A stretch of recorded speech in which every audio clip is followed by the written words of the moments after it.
Welcome back to One Piece in Review. This is episode number 69. This is where I'm just reviewing the newest episode of the anime, which is episode number 857. Luffy Fights Back, the Invincible Katakuri's weak point. Okay, this one's adapted from pages 2 to 15 of chapter 884. This is the second time I can think of the series since I watched it, where they adapt almost an entire chapter, but the last 2 pages.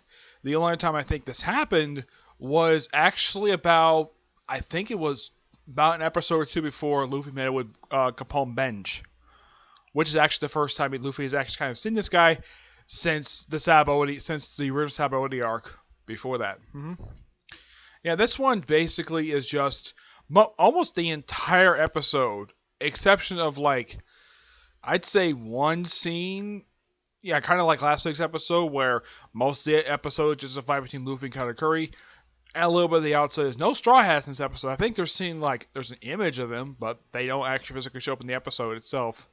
Though they do show up in next week's episode, though, which kind of happens. I guess some people just watch the anime. However, the manga is like, okay, where are the rest of the Straw Hats? Why are they absent? At least they come back next episode. This episode, well, in the case this one kind of has a scene on the outside. There's a couple little scenes. Like, one is inside the factory, which are making the new wedding cake, where it also kind of ties into the fight between Luffy and Katakuri.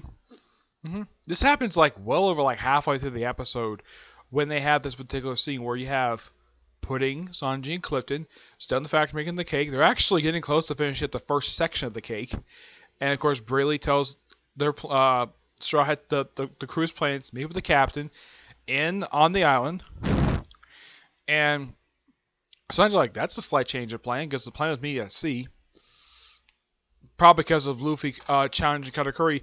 And of course Pudding, and he points out to Pudding that from Sanji's perspective, he's not surprised he challenged Katakuri, because he does this all the time. So he says, it's like, is he worried he's too reckless? Like, nah, this will be the first time he actually loses. Yep. Which kind of makes sense from Sanji's perspective, because he's known it for a long time. Like, at this point, I think he's known him for like a little over 2 years. Yeah, he's known him for a long time. So, Luffy doing this from Sanji's perspective, this is not a surprise at all, because he's always getting into fights with everybody he meets. Yeah, so, not surprising. So I guess Pudding's like, oh, okay. He's like, oh, your captain's very reckless in challenging my big brother, and Sanji's like, nah, this is usual Luffy. He always does this, which is kind of true. He does this like all the time. He gets in fights with everybody. I mean, he fought almost like half the warlords, except for Hawkeye, Mihawk, and he fought Boy Hancock. But he fought pretty much like almost all of them. Yep. And of course, as for the battle between Luffy and Katakuri, this one still continues from last week's episode, where Luffy's still in Gear 4, and he actually gets the upper hand against Katakuri for the first half of the episode. Excuse me. He does this for a little while, then eventually Katakuri gets a little bit back toward the end, and then because they even show Silver's Rayleigh in a flashback. Yeah, kind of what looks like to be during the training, during the 2-year time skip. So you do see occasionally in the manga where you see flashbacks with how Luffy's training was going. In the case of the other Straw Hats, you don't see their training at all. It's referenced what they did during training, but it's never shown a flashback. Not really, no. Let's see, what else? Oh yeah, I almost forgot. They show this off in the new opening theme, Superpowers, which actually really is a good opening theme. There's this character named Charlotte Fleming, who is this like little girl with this outfit that kind of makes her float, which I think is her ability, and she has sort of an affection for her big brother Katakuri. Yep. She's not gonna show up for a little while, actually, despite the fact, yes, this opening theme does show her off for the first time ever in anime form. And she herself is probably not going to show up for a good, at the rate it's going at, probably not for at least for 2 or 3 more episodes. So it won't be very long until she makes her actual debut, because in the manga, she only appeared for 2 chapters, and that was it. Like 2, maybe 3 chapters. She didn't appear very much.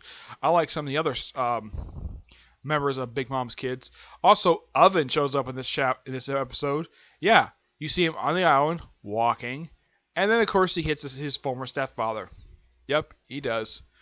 And he refers to Big Mom by her technically is their first name, because well, a lot of characters refer to each other because their first name is also is pretty much their last name, and the first name is actually the family name. He refers to, oh, Lillian's gonna be here, and then Oven's like, don't call her that. He has every right to call her by her first name because he was married to her. Yep. But yeah, apparently because from his perspective, he's no longer married to his mother. It's like, you can't call her by her first name. Then what the heck are you supposed to call her? Oh yeah, I should point out though, Pound never encounters Big Mom this entire arc. Yeah, he is seen. He also sees Clifton a couple times in the actual series, but he never speaks to her at all. Nope, he never does. He never meets his son-in-law, Benj. He wasn't even allowed to attend their wedding at all, which is kind of stupid on Big Mom's part. Even though, yes, she did divorce him. Fine. You could at least have him invited to his own daughter's wedding. And of course, later on, he does see his grandchild. His only grandchild he actually does have, is the only blood grandchild of his own. I mean, the other ones don't count because he only had 2 kids, and that was with Big Mom. Yeah, otherwise, though, this was a pretty good episode. Luffy shows off various moves, like this Rhino ability involving his legs, which is something he doesn't use very much. He also does this particular, like, how should I put this? A multiple barrel, I would say kind of like a turret gun in the way, with him using what looks like he's using 6 fists at once, like making it multiply twice.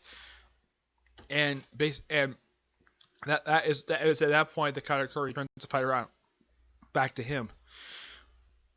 But this overall was a really good episode. But next week we're finally get a chance to see Return of the Straw Hats first time in about 2 episodes. The rest of the Straw Hats, anyways, the ones who actually physically appeared in this arc would have been absent for a good 2 episodes now, with just Jinbei, Chopper, Carrot, Brook, and Nami. Yep. Also, almost forgot to mention before I leave, they do show off a ability that Carrot does in 1 chapter in the manga. Yeah, it's his ability where if she sees the moon, she has a sort of werewolf transformation, which some people also describe it as something from Yu Yu Hakusho, when they have Kurama go to his demon form. It's kind of similar to that. Yeah, but I refer to it as a werewolf transformation, because he transforms under a moonlight. And the other way and she can't stay in this form for particularly very long because it kind of hurts her. So she sort of covers her eyes up and she sort of sleeps for a good period of time before she finally wakes up. That's basically the way she is. Otherwise, though, that's really it.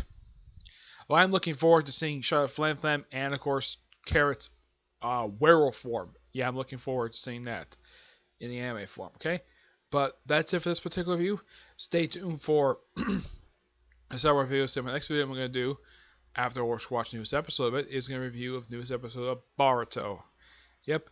But until you see the next review, bye.